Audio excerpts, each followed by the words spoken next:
Bonjour à toutes et à tous et bienvenue sur Télé Djibouti dans cette nouvelle édition de votre journal de 15 heures. Les titres de l'actualité.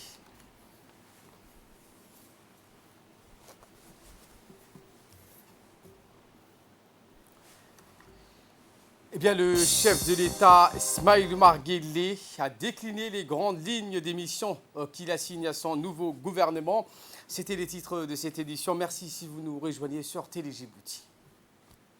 Le président de la République, Ismaïl Omar Guelleh, a procédé hier jeudi en fin de matinée à Arta, chef-lieu de la région du même nom, à l'inventaire général des missions qu'il affecte aux membres de son nouveau gouvernement. Eh bien, à son arrivée, le président de la République a été accueilli par le Premier ministre Abdelkader Kamel Mohamed, le préfet de la région d'Arta, M. Mohamed Chirou.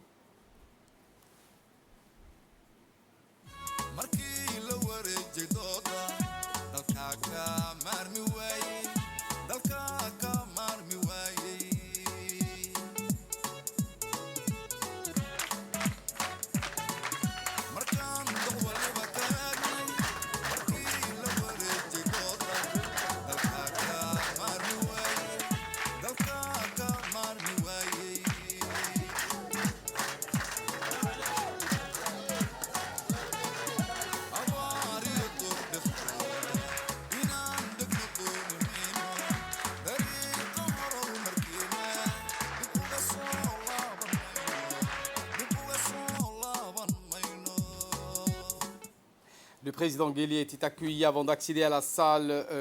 Il s'est dirigé vers les employés et les élèves en formation du Sinil Center.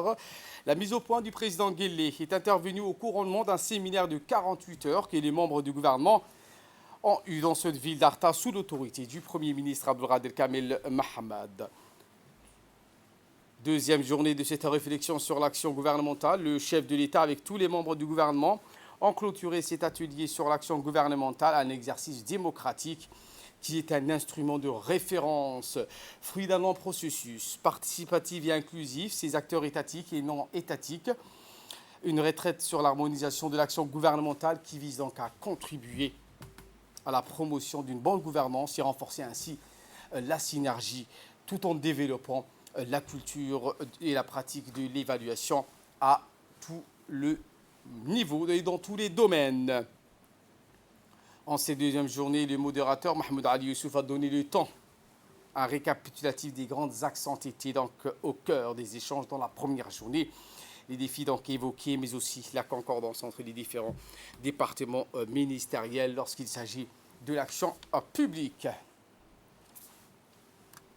Dans une allocution faite à la tribune de cet événement, le chef de l'État, Ismaïl Omar Guelleh, a enjoint les membres de l'exécutif à œuvrer donc en faveur de la réalisation d'un développement diffus sur l'ensemble du territoire national.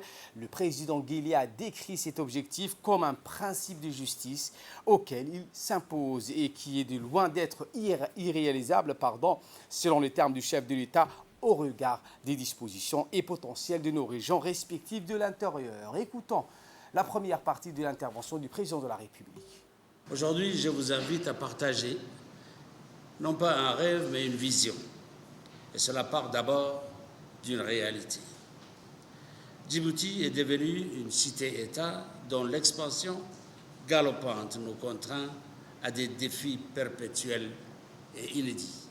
Certes, Djibouti-Ville est un élément clé de notre croissance.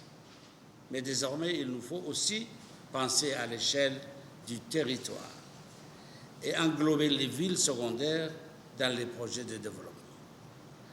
Notre volonté est d'agir à l'échelle du territoire de manière à décloisonner les opportunités entre la capitale et les régions pour arriver au Djibouti que nous voulons. Un Djibouti inclusif, à la croissance équilibrée et dont chacun, dans chaque région, serait un élément moteur du développement.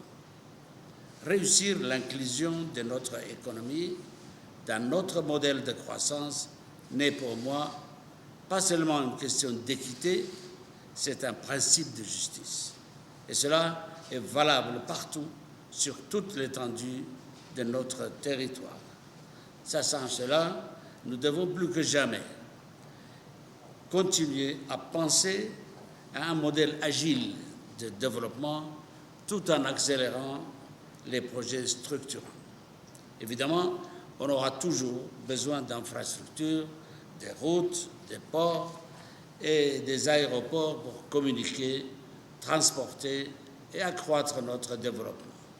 Mais la technologie de nos jours nous permet de contourner bon nombre d'obstacles qui freinent notre transformation économique. C'est également transformer des communautés de dessin et des communautés de projets et de savoir tisser les liens entre elles.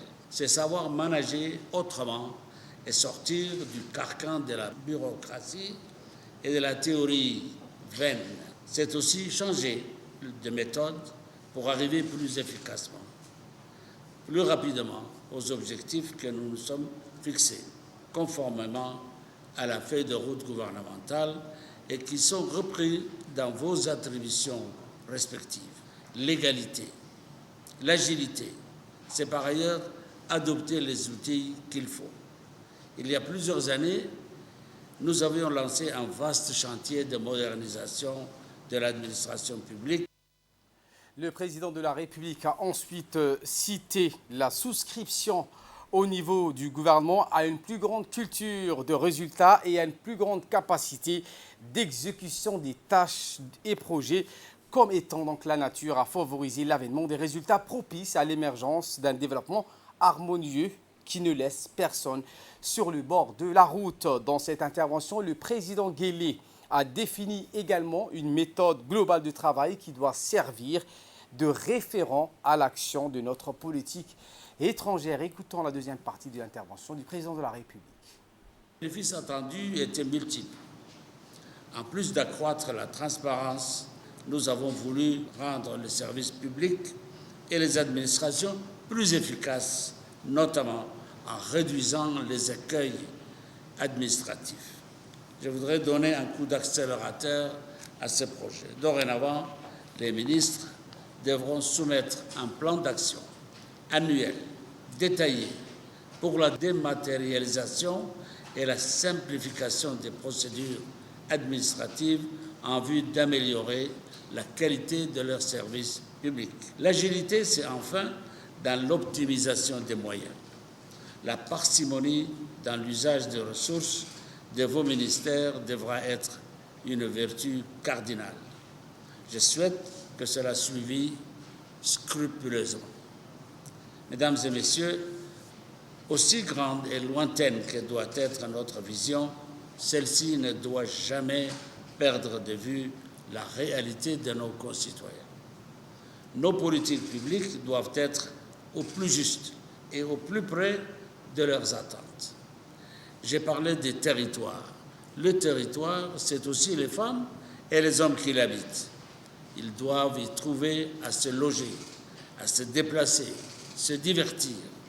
Pour que nos villes soient des espaces de vie, elles doivent permettre à tout un chacun d'y vivre, d'y travailler dans la dignité et la sécurité pour sa personne et ses biens.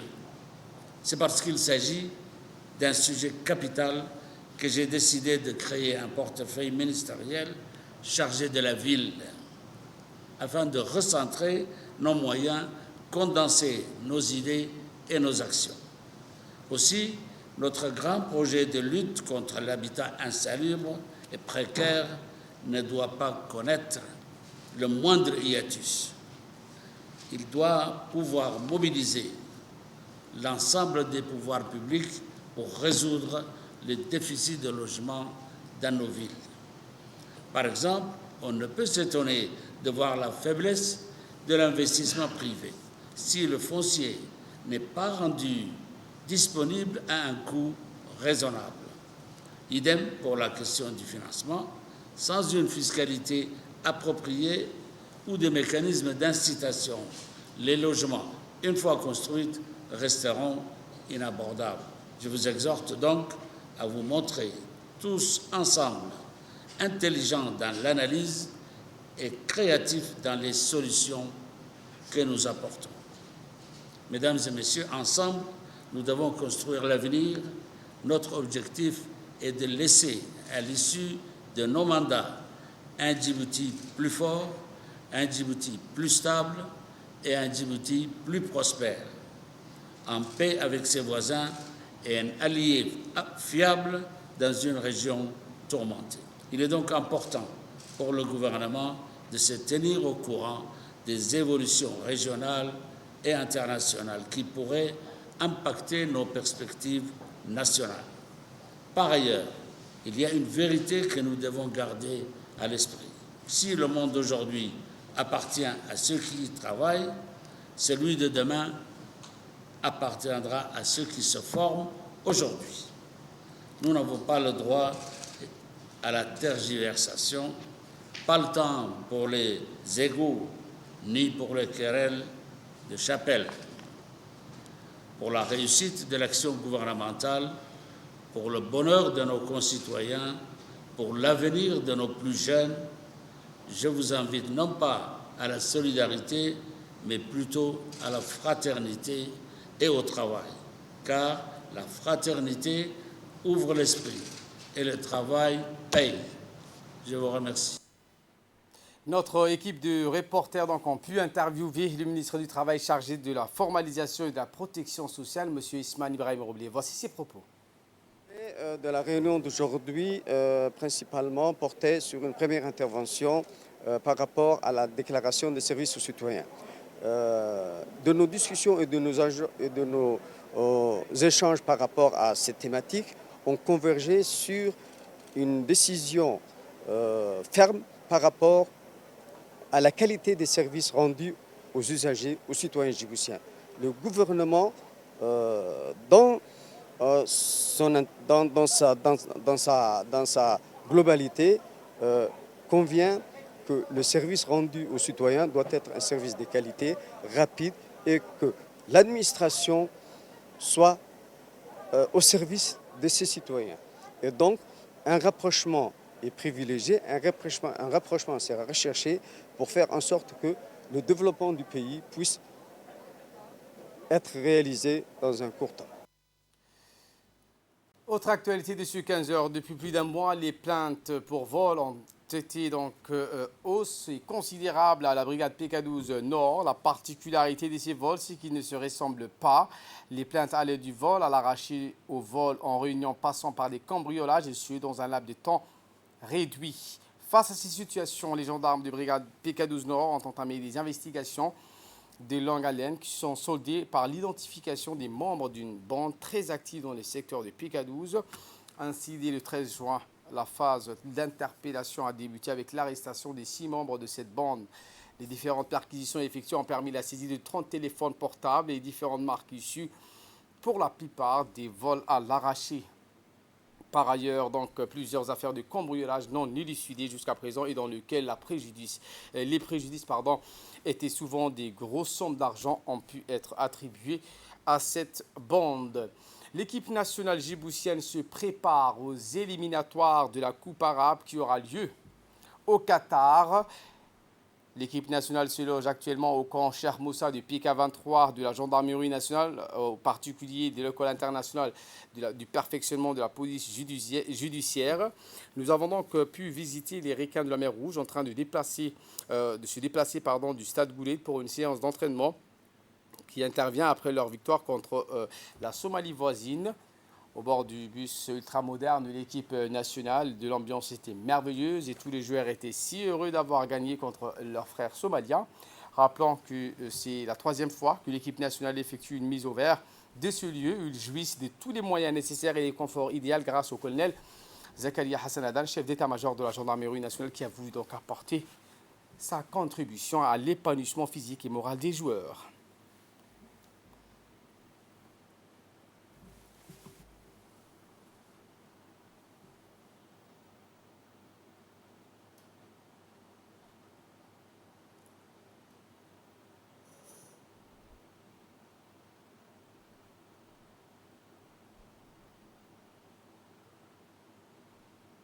Qui nous a soutenus et qui a répondu à notre appel. Et je vous dis merci beaucoup et c'était un moment très fort hier. Et c'est à cause de vous qu'on a gagné parce que vous étiez le deuxième joueur. Et au secondo, je voulais remercier au colonel de l'état-major de gendarmerie, je suis écrier, un colonel écrier, et d'avoir toujours répondre nos appels quand on dit on fait un stage bloqué au BK23. On vous remercie, vous êtes toujours à côté de nous. Ça c'est chapeau. Et je voulais remercier aussi le président de la fédération qui est toujours à nos côtés, moralement, et qui nous soutient toujours. L'actualité dans les régions de l'intérieur à Obokoville notamment, qui lance à son tour le tournoi régional du 27 juin sous l'égide du secrétariat d'État à la chargée des sports. Le complexe sportif d'Obok a procédé au lancement officiel du tournoi régional du 27 juin. En effet, ce tournoi qui s'inscrit dans les cadres de la célébration de la Semaine nationale de l'indépendance est mis en place par le secrétariat d'État chargé des sports. Cependant, des dizaines de clubs répartis dans différentes disciplines, à savoir le foot, le basket, le cyclisme, le handball et la natation, s'affronteront tout au long de cette semaine. Un événement riche en couleurs et qui a eu lieu donc en présence du préfet de la région, Abdelmalik Mohamed Banoïta, le représentant du secrétariat d'État chargé des sports et ses proches collaborateurs. Les finales des différentes compétitions sont prévues le 25 juin et les remises de récompenses auront lieu le 26 juin 2021 lors de la soirée de la célébration du 44e anniversaire de notre indépendance nationale.